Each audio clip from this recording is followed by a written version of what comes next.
Hello बच्चों, good morning everyone. कैसे हैं आप सभी? स्वागत है आपका हमारे YouTube channel success with master ji पर। हम यहाँ पे कर रहे हैं हिंदी व्याकरण। आज का टॉपिक हमारा रहेगा यहाँ पे अनेकार्थक शब्द। कल किए थे हमने एकार्थक शब्द। तो देखिए क्या होते हैं अनेकार्थक शब्द जो कि पेपर में आते हैं।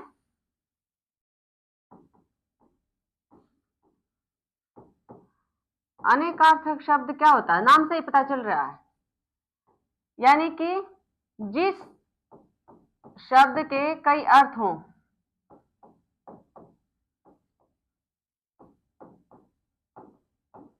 अनेक अर्थ निकले।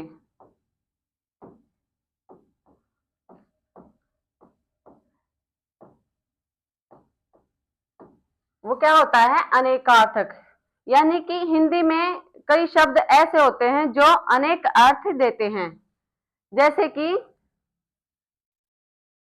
ये मान लो आप कनक। कनक क्या होता है? कनक सोना भी होता है, धतूरा भी होता है और गेहूं भी होता है। तो शब्द यहाँ पे था हमारा कनक और इसके अर्थ निकाले हमने कई, सोना, धतूरा और गेहूं। तो क्या हो गए, ये शब्द एक था और इसके अर्थ अनेक हुए। देखिए जो पर्यायवाची होता है वो अनेकार्थी शब्द नहीं होते, वे अलग होते हैं। उनके अंदर एक ही वस्तु के लिए कई शब्द प्रयोग किए जाते हैं। यहाँ एक शब्द के अनेक अर्थ होते हैं। ठीक है, तो फर्क होता है इनमें। अनेकार्थ शब्द अपनी जगह होते हैं और पर्यायवाची शब्द अपनी जगह अपना अस्तित्व लिए हुए हैं। अब एक देखिए आम शब्द है, जैसे आम। एक तो क्या होता है, ये फल होता है और एक साधारण जनता के लिए भी हम आम शब्द का प्रयोग करते हैं। तो शब्द हमारा था एक, आम शब्द था, इसके अर्थ निकले फल, साधारण जनता, यानी कि एक शब्द के कई अर्थ निकले, वो क्या होता है अनेकार्थक शब्द होते हैं। तो चलते हैं हम अगले शब्दों की तरफ। देख, पहला शब्द हमारा रहेगा अर्थ। अर्थ क्या होता है? धन होता है, मतलब कारण लिए। क्या अर्थ का क्या मीनिंग होता है? धन मतलब कारण लिए। ये अनेक अर्थ देता है। अर्थ धन मतलब कारण लिए। अगला है अक्ष। अक्ष के अनेक अर्थ कौन से होते हैं? अक्ष मीन्स आंख भी होता है, सर्प भी होता है, ज्ञान भी, मंडल, रथ, चौसर का पासा, धूरी, पहिया, आत्मा और कील। देखो एक शब्द एक है अक्ष, लेकिन इसके मीनिंग कितने निकले यहाँ पे? आंख, सर्प, ज्ञान, मंडल, रथ, चौसर का पासा, धूरी, पहिया और आत्मा, कील। अक्ष छोटा सा शब्द है लेकिन ये मीनिंग कई जगह दे रहा है। अगला शब्द देखिए अपवाद। अपवाद का मतलब होता है कलंक या वह प्रचलित प्रसंग जो नियम के विरुद्ध हो। कई बार हम टॉपिक करते हैं तो जो नियम से हटकर, लीक से हटकर जो चलता है उसको हम अपवाद में रखते हैं। जो नियमों का पालन नहीं करता तो क्या होता है? अपवाद होता है। कलंक का मीनिंग भी अपवाद ही होता है। तो ये थे अपवाद के अनेकात शब्द। अब चलते हैं अतिथि की तरफ। अतिथि जो शब्द है उसका मीनिंग क्या क्या होगा? मेहमान, साधु, यात्री, अपरिचित व्यक्ति। अपरिचित व्यक्ति के लिए भी हम क्या अतिथि का प्रयोग करेंगे? मेहमान के लिए भी, और कोई साधु आ जाए उसके लिए भी, कोई राहगीर हो, यात्री हो, उसके लिए भी हम अतिथि का ही प्रयोग करेंगे। और यज्ञ में सौम्यता लाने वाला भी क्या होता है? अतिथि होता है। देखो अग्नि राम का पोता या कुश का बेटा क्या था? अतिथि। अग्नि का नहीं पता था हमने, यानी कि अग्नि को हम ये नहीं मान सकते कि ये अतिथि का ही अनेकार्थी शब्द होगा, लेकिन यहाँ पे अतिथि का अनेकार्थी शब्द दे रखा है। क्या क्या? मेहमान, साधु, यात्री, अपरिचित व्यक्ति और यज्ञ सोमलता लाने वाला, अग्नि, राम का पोता या कुश का बेटा भी क्या था? अतिथि था। अगला शब्द है हमारा अरुण। अरुण का मीनिंग क्या क्या होता है? क्या क्या अर्थ देता है अरुण? लाल के रूप में, सूर्य, सूर्य का सारथी इत्यादि। यानी कि अरुण कौन कौन सा मीनिंग दे रहा है? यानी कि लाल, अरुण का मीनिंग होता है लाल, सूर्य या सूर्य का सारथी। इससे हम ये भी लगा सकते हैं कि सूर्य लाल दिखाई देता है तो अरुण लाल हो गया। अगला शब्द है हमारा आपत्ति। आपत्ति का अनेक अर्थ क्या होगा? ऐतराज, विपत्ति। यानी कि आपत्ति, ऐतराज और विपत्ति। हमने यहाँ पे देखा अर्थ, अर्थ का मीनिंग क्या क्या दे रहा है? धन, मतलब, कारण, लिए। अगला है अक्ष। अक्ष आंख, सर पे भी अक्षर होता है, अक्ष होता है। ज्ञान भी अक्ष होता है। मंडल, रथ, चौसर का जो पासा होता है उसे भी अक्ष कहते हैं, और धुरी को भी अक्ष कहते हैं, पहिए को भी अक्ष कहते हैं, आत्मा और किल को भी अक्ष कहते हैं। ये भी सारे बहुत इंपॉर्टेंट हैं, एग्जाम के अंदर आते ही आते हैं, तो ध्यान से देखिए इन्हें। अपवाद कलंक होता है, प्रचलित प्रसंग होता है, और जो नियम के विरुद्ध काम करे उसको भी अपवाद कहते हैं। अतिथि मेहमान होता है, साधु होता है, कोई अपरिचित व्यक्ति होता है, यात्री होता है, या जो कुश का बेटा था उसको भी अतिथि बोलते हैं। अरुण लाल, सूर्य या सूर्य का सारथी होता है। आपत्ति, विपत्ति और ऐतराज। चलते हैं आगे। अब यहाँ पे देखिए उत्तर, जो उत्तर है उसके कौन कौन से अर्थ हैं यहाँ पे? उत्तर दिशा को भी उत्तर कहते हैं, और कोई जवाब मिले हमें उसको भी उत्तर कहते हैं, और हल इत्यादि को भी उत्तर कहते हैं। यहाँ पे मीनिंग देखा, उत्तर दिशा को भी उत्तर, जवाब, हल इत्यादि। अगला है कला। कला शब्द कौन कौन से अर्थ देता है? कला अंश के रूप में प्रयोग होता है, किसी कार्य को अच्छी तरह करने का कौशल भी कला होता है। अगला है कर। कर मीन्स हाथ भी होता है, सूंड भी होता है, किरण भी होता है, और टैक्स भी होता है। कहाँ का प्रयोग होता है कर? हाथ के रूप में भी, सूंड के रूप में भी, और किरण के रूप में भी, और टैक्स को भी कर कहते हैं। अगला है कर्ण। कर्ण कहाँ कहाँ यूज होता है? कर्ण एक नाम भी होता है, और कान को भी क्या कहते हैं? कर्ण कहते हैं। कुशल। कुशल कहाँ कहाँ प्रयोग होता है? खैरियत की जगह, चतुर की जगह। ये तो अपने काम में बहुत कुशल है, यानी कि चतुर है। खैरियत है, कुशल मंगल है, बोलते हैं ना ऐसे। तो कुशल का दो ही अर्थ है यहाँ पे, खैरियत और चतुर। अगला है भाई अंक। अंक क्या होता है? गिनती के अंक को भी अंक कहते हैं, और नाटक के अंक को भी हम अंक बोलते हैं। भाई उस नाटक में कितने अंक हैं? जैसे चंद्रगुप्त नाटक है, उसके अंदर कितने अंक हैं? स्कंदगुप्त है, ध्रुव स्वामिनी है, तो उसमें दे रखे हैं ना, तो कितने अंक हैं। अंक का प्रयोग गिनती के रूप में भी होता है, नाटक के अंक के रूप में भी होता है, और एक अध्याय के रूप में भी अंक का प्रयोग किया जाता है, और चिन्ह के रूप में भी, और संख्या के रूप में भी, भाग्य के रूप में भी यहाँ पे अंक का प्रयोग किया जाता है।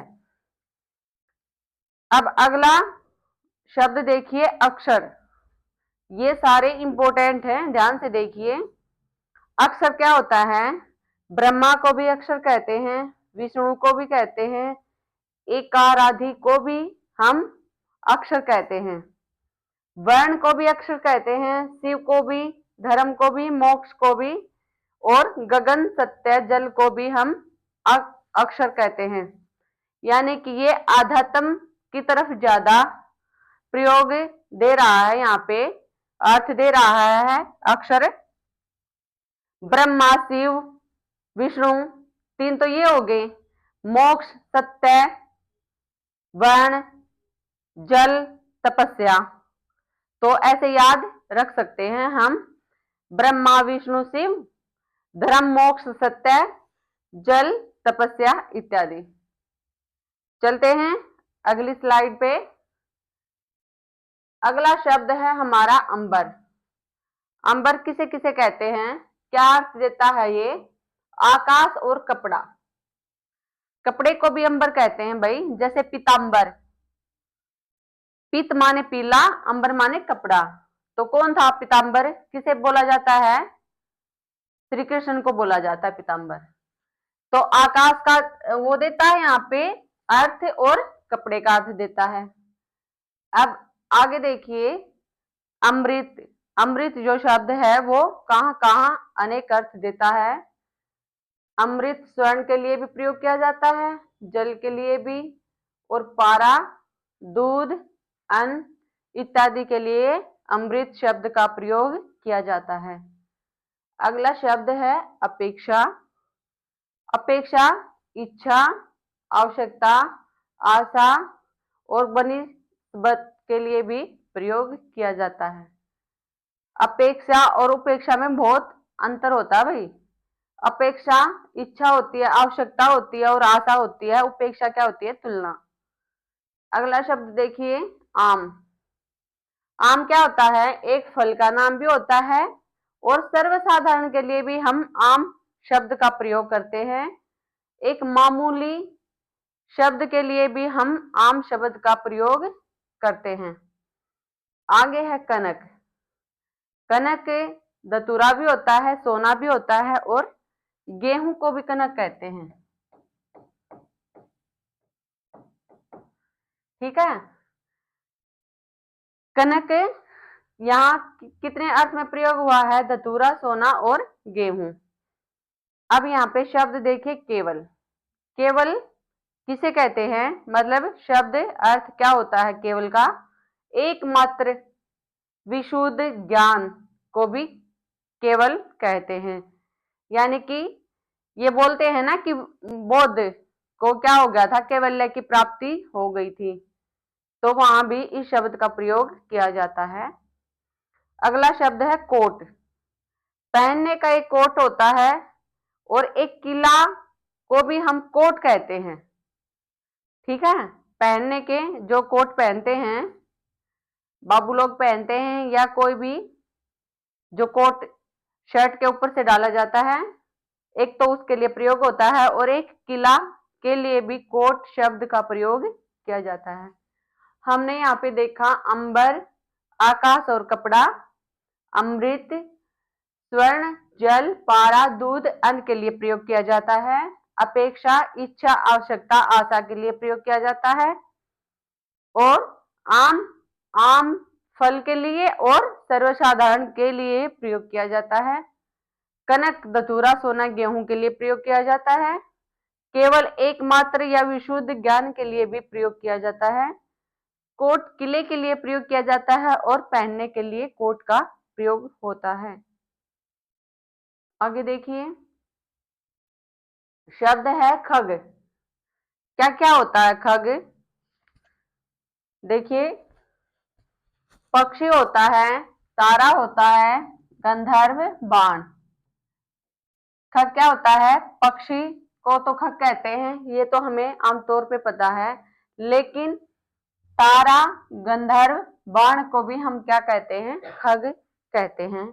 यानी कि ये कई रूपों, कई अर्थों में प्रयोग होता है। अब गो शब्द देखिए। गो जो शब्द है वो कहां कहां अर्थ देता है? बाण, आंख, वज्र, गाय, स्वर्ग, पृथ्वी, सरस्वती, सूर्य, बैल। कितनी जगह दिया? गो शब्द है तो बिल्कुल छोटा सा, लेकिन देखो इसके अर्थ कितने निकल रहे हैं। गौ माने बाण भी होता है, आंख भी होता है, वज्र, गाय, स्वर्ग, पृथ्वी, पृथ्वी को भी हम गो कहते हैं। ध्यान दीजिए, सरस्वती, सूर्य, बैल इत्यादि को हम गो के अर्थ में प्रयोग करते हैं। अगला शब्द है गण। गण किसे कहते हैं, ये इंपॉर्टेंट है भाई। समूह है, मनुष्य, भूत प्रेत आदि, शिव के गण, पिंगल के गण। किसे किसे कहते हैं गण? गण समूह को कहते हैं, मनुष्य को गण कहते हैं, भूत प्रेत आदि को कहते हैं गण, शिव के गण होते हैं, पिंगल के गण होते हैं। अगला है घन। घन बादल होता है, अधिक होता है, घना होता है, जिसमें लंबाई चौड़ाई और मोटाई बराबर हो उसे भी हम घन कहते हैं। यानी बादल घन के अर्थ के रूप में प्रयोग होता है। अधिक, घना, जिसमें लंबाई चौड़ाई और मोटाई बराबर हो उसे भी हम घन कहते हैं। अगला शब्द है जलज। अब जलज देखिए क्या क्या अर्थ दे रहा है। कमल, मोती, शंख, मछली, चंद्रमा, सेवार। क्या क्या अर्थ दे रहा है जलज? कमल, मोती, शंख, मछली, चंद्रमा, सेवार। अगला शब्द है जाल। जाल क्या होता है? फरेब होता है, बुनावट होता है और जाला होता है, यानी कि जो फर्जी होता है उसे क्या कहते हैं? जाल।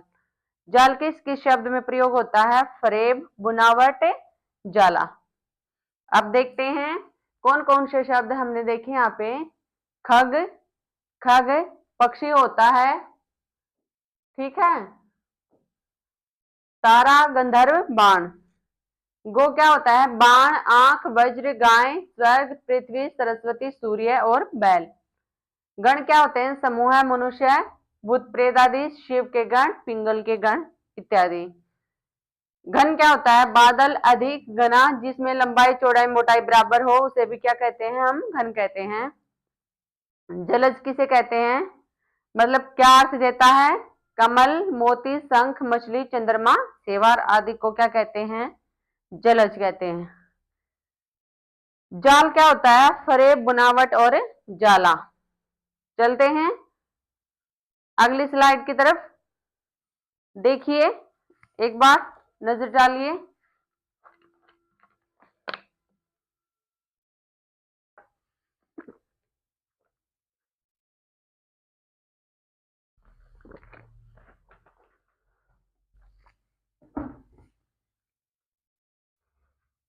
चले अगली स्लाइड की तरफ। अगला शब्द है तारा। आंख की पुतली, नक्षत्र, बाली की स्त्री और बृहस्पति की स्त्री को भी क्या कहते हैं? तारा। आंख की पुतली को भी तारा कहते हैं। नक्षत्र होता है जो, उसको भी तारा कहते हैं। और जो बाल की स्त्री थी उसको भी क्या कहते हैं? तारा। और जो बृहस्पति की स्त्री थी उसका भी नाम क्या था? तारा था। धन क्या होता है? संपत्ति और योग। संपत्ति, योग क्या होता है? धन। नाग किसे कहते हैं? हाथी और सांप को क्या कहते हैं? नाग कहते हैं। पक्ष, ये देखिए पक्ष क्या होता है? 15 दिन का एक समय पाक्षिक कहते हैं ना। और पंख, बल, सहाय या फिर पार्टी को क्या कहते हैं? पक्ष कहते हैं। देखा हमने यहाँ पे तारा शब्द देखा, धन, नाग, पक्ष। तारा आंख की पुतली को कहते हैं, नक्षत्र कहते हैं, बाली की स्त्री, बृहस्पति की स्त्री। धन, संपत्ति और योग। नाग किसे कहते हैं या क्या अर्थ देता है? हाथी और सांप को नाग के अर्थ के रूप में प्रयोग होता है। पक्ष क्या होता है? 15 दिन का समय, यानी कि पाक्षिक। पंख और बल, सहाय आदि क्या है? पक्ष होते हैं। चलते हैं अगले शब्द की तरफ। पृष्ठ। यहाँ पे शब्द है हमारा पृष्ठ। क्या होता है पृष्ठ?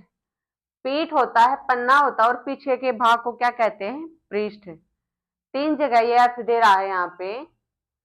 जो पीठ होता है उसे पृष्ठ कहते हैं, पन्ने को भी हम पृष्ठ कहते हैं, और जो पीछे का भाग होता है किसी भी वस्तु का उसे क्या कहते हैं? पृष्ठ कहते हैं। अगला शब्द है हमारा प्रभाव। प्रभाव क्या होता है? सामर्थ्य होता है, असर, प्रभाव डाल रही है ये चीज, ये वस्तु हमारे ऊपर प्रभाव डाल रही है, असर डाल रही है, ऐसे प्रयोग करते हैं। दबाव, महिमा को क्या कहते हैं? प्रभाव। एक शब्द देखा हमने, सामर्थ्य, असर, दबाव और महिमा। अगला शब्द है बल। क्या होता है बल? सेना होती है, शक्ति होती है, उसे बल के अर्थ के रूप में प्रयोग करते हैं हम। अगला शब्द है मधु। मधु शहद होता है, शराब होता है, और बसंत ऋतु को भी हम मधु शब्द के अर्थ में प्रयोग करते हैं। फल। अगला शब्द है फल। क्या होता है? नतीजा होता है किसी भी चीज का, पेड़ का फल होता है फल। मित्र शब्द है, दोस्त होता है, सूर्य, प्रिय, सहयोगी को भी हम क्या कहते हैं? मित्र। इसमें अलग क्या है? सूर्य, ये ध्यान रखना हमें। यहाँ पे शब्द देखा, पृष्ठ, पीठ, पन्ना और पीछे का भाग। प्रभाव, सामर्थ्य, असर और दबाव, महिमा। बल, सेना और शक्ति। मधु, शहद, शराब और बसंत ऋतु। ये यहाँ पे याद रखने योग्य है। फल, नतीजा और पेड़ का फल। मित्र, दोस्त, सूर्य, प्रिय, सहयोगी को हम मित्र के अर्थ के रूप में प्रयोग करते हैं। चलें अगले पृष्ठ पर, अगली स्लाइड पर चलें। आगे है वर्ण शब्द। वर्ण किसे किसे कहते हैं? वर्ण का अर्थ कहाँ कहाँ होता है? देखिए, जाति को भी वर्ण कहते हैं, रंग को भी, और अक्षर को भी हम वर्ण कहते हैं। अगला शब्द है हमारा विग्रह। विग्रह कहाँ कहाँ अर्थ देता है? लड़ाई, शरीर, देवता की मूर्ति। यानी लड़ाई के अर्थ में भी विग्रह का प्रयोग होता है, शरीर के रूप में भी, और देवता की मूर्ति के रूप में भी हम विग्रह का प्रयोग करते हैं। अगला शब्द है विपम। विपम क्या होता है? जो सम न हो, भीषण, बहुत कठिन, उसे क्या कहते हैं? विपम। विषम है भाई, ये विपम नहीं है, विषम। विषम क्या है? जो समन हो, भीषण हो और बहुत कठिन हो। अगला शब्द है पत्र। पत्र क्या होता है? पत्ता होता है, चिट्ठी और पंख। पंख को भी पत्ता कहते हैं, पत्र कहते हैं, और पत्ते को भी हम पत्र कहते हैं, चिट्ठी को भी हम पत्र कहते हैं। पहले पत्तों पे लिखते थे ना पत्र, तो उसे याद रख लीजिएगा। चलते हैं आगे। अगला शब्द है खल। खल क्या होता है? दुष्ट, धतूरा, दबा कूटने का खल क्या होता है? खल। अगला शब्द है गुरु। गुरु शिक्षक होता है, ग्रह विशेष होता है, श्रेष्ठ होता है और भार होता है। अगला शब्द है गति। गति क्या होती है? चाल होती है, और हमारी हालत होती है, वो भी हमारी गति का अर्थ देती है। और जो मोक्ष होता है ना, मोक्ष की प्राप्ति होती है, उसे भी हम क्या कहते हैं? गति के रूप में प्रयोग करते हैं।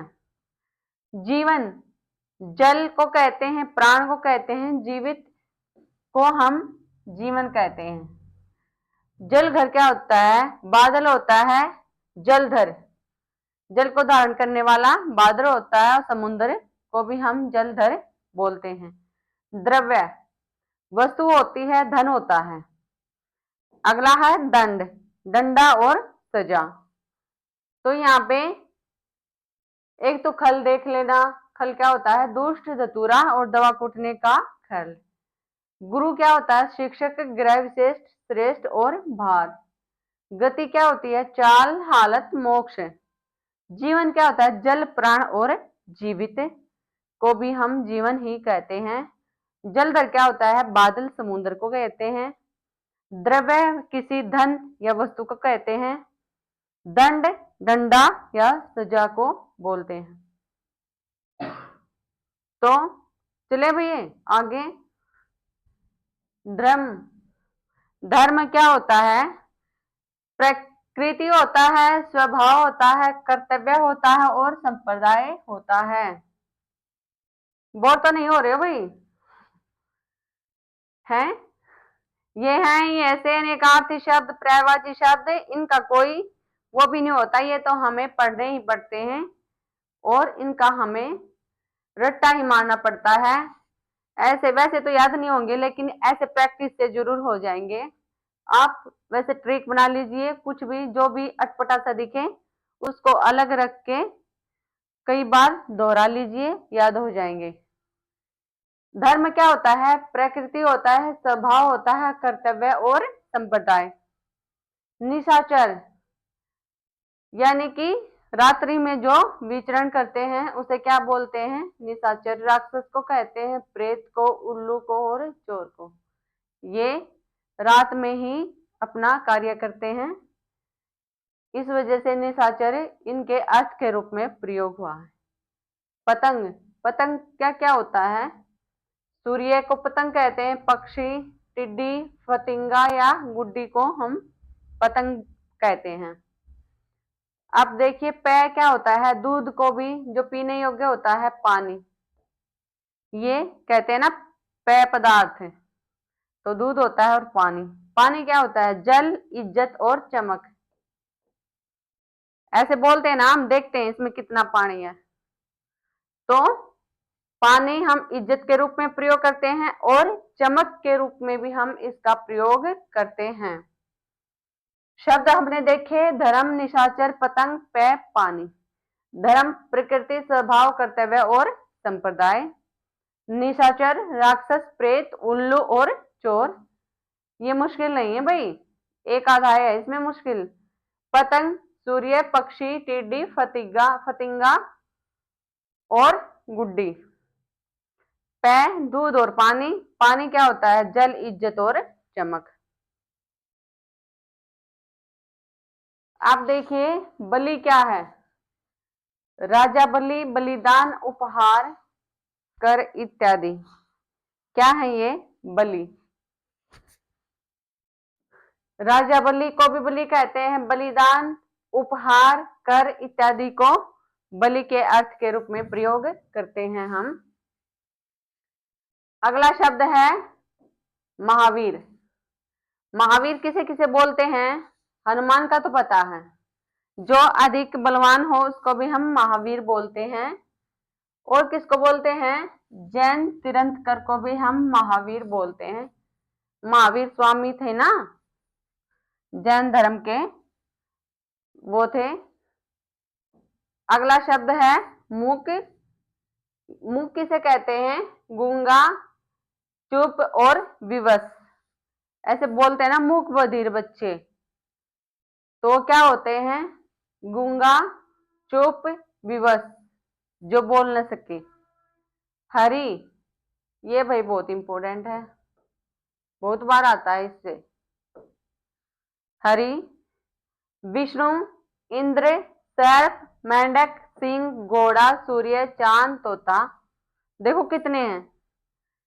विष्णु, इंद्र, सर्प, मेंढक, सिंह, घोड़ा, सूर्य, चांद, तोता, वानर, यमराज, हवा, ब्रह्मा, शिव, किरण, कोयल, हंस, आग, पहाड़, हाथी, कामदेव, हरा रंग।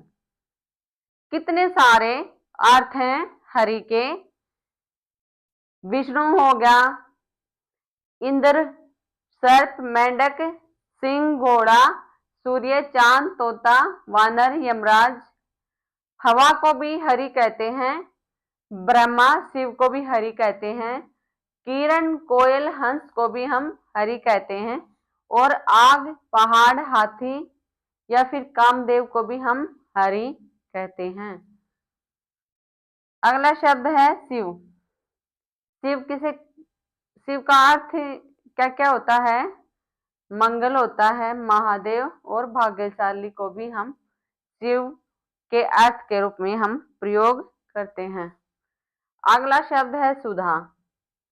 सुधा क्या क्या अर्थ देता है? अमृत और पानी, दो जगह ही ये अर्थ दे रहा है यहाँ पे, अमृत और पानी। एक बार फिर देख लीजिए। बलि क्या है? बलि इतना इंपॉर्टेंट नहीं है, इसे हम स्किप कर सकते हैं। महावीर को भी हम स्किप कर सकते हैं, लेकिन जो मुख है, हरि है, शिव है, इनको हम स्किप नहीं कर सकते। ये हम दोबारा देखेंगे। मुख क्या होता है? गूंगा, बधिर और चुप, विवश, ये क्या होते हैं? मुख। हरि शब्द एक बार फिर देख लीजिए। हरि के बहुत सारे अर्थ हैं, कहीं ना कहीं आपको मिल जाएगा ये पेपर के अंदर। विष्णु, इंद्र, आप इनको अलग अलग कर लीजिए। विष्णु हो गया, इंद्र हो गया, ब्रह्मा, शिव, ये और ये, यमराज और कामदेव, ये ऐसे, ठीक है। विष्णु, इंद्र, शिव, ब्रह्मा, यमराज, कामदेव, ये हो गए हरि के रूप में प्रयोग। अब आते हैं हम इनकी तरफ। सर्प हो गया, सांप हो गया, मेंढक हो गया, सिंह हो गया, घोड़ा और तोता, और यहाँ पे वानर हाथी। वानर हाथी, सर्प, मेंढक, सिंह, घोड़ा, तोता, कोयल, ये क्या है? हरि के अर्थ के रूप में प्रयोग होते हैं। बाकी क्या बचिया हमारा? सूर्य, चांद, चंद्रमा और सूर्य भी हरि के रूप में प्रयोग होते हैं। किरण के रूप में प्रयोग होता है हरि शब्द, और पहाड़ के रूप में भी हरि शब्द का प्रयोग करते हैं। अगला है शिव। शिव का प्रयोग होता है मंगल, महादेव और भाग्यशाली के अर्थ के रूप में प्रयोग होता है। सुधा, दो ही जगह प्रयोग होता है, अमृत और पानी। तो चलते हैं अगले शब्दों की तरफ।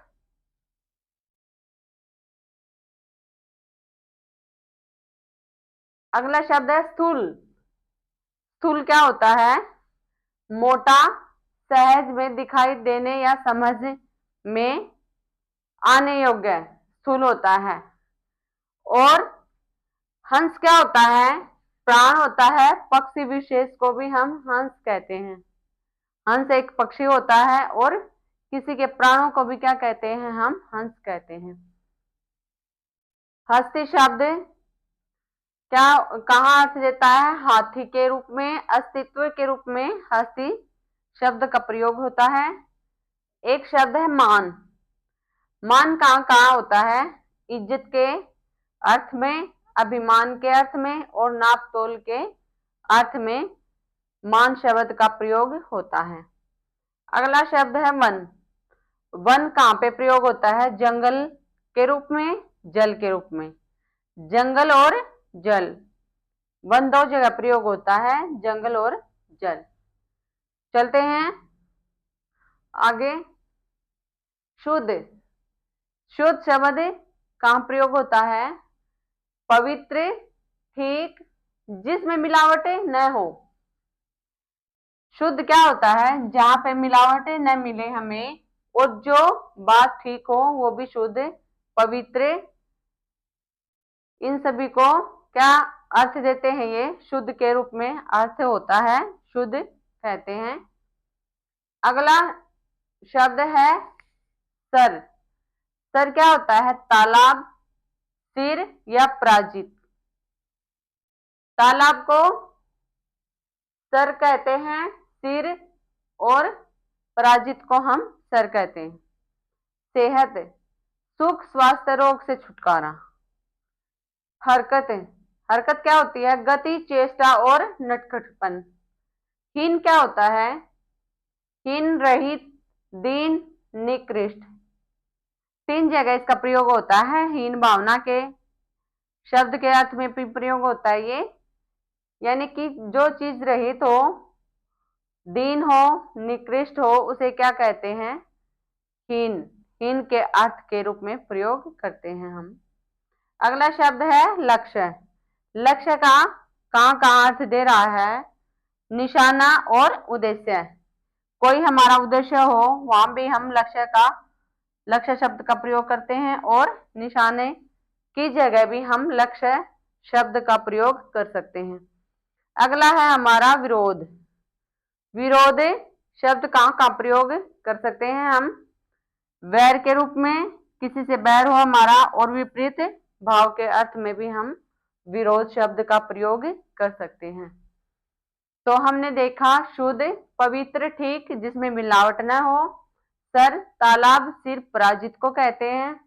सेहत, सुख, स्वास्थ्य, रोग से छुटकारा, यानी कि सेहत ठीक है। हरकत, गति, चेष्टा, नटखटपन। हीन, रहित, दीन, निकृष्ट। अगला शब्द है लक्ष्य, निशाना और उद्देश्य। विरोध, बैर या विपरीत भाव रखने वाला क्या होता है? विरोध। तो ये थे हमारे अनेकार्थी शब्द जो हमने देखे, और ये देखिए इनसे हमें कितने अर्थ पता चलते हैं उस शब्द के। ये हमारे आगे और जगह भी काम आएंगे। तो कल फिर हाजिर होंगे हम एक नए टॉपिक के साथ। तब तक बने रहे हमारे साथ हमारे YouTube चैनल सत्य सिद्ध मास्टर जी पर। धन्यवाद।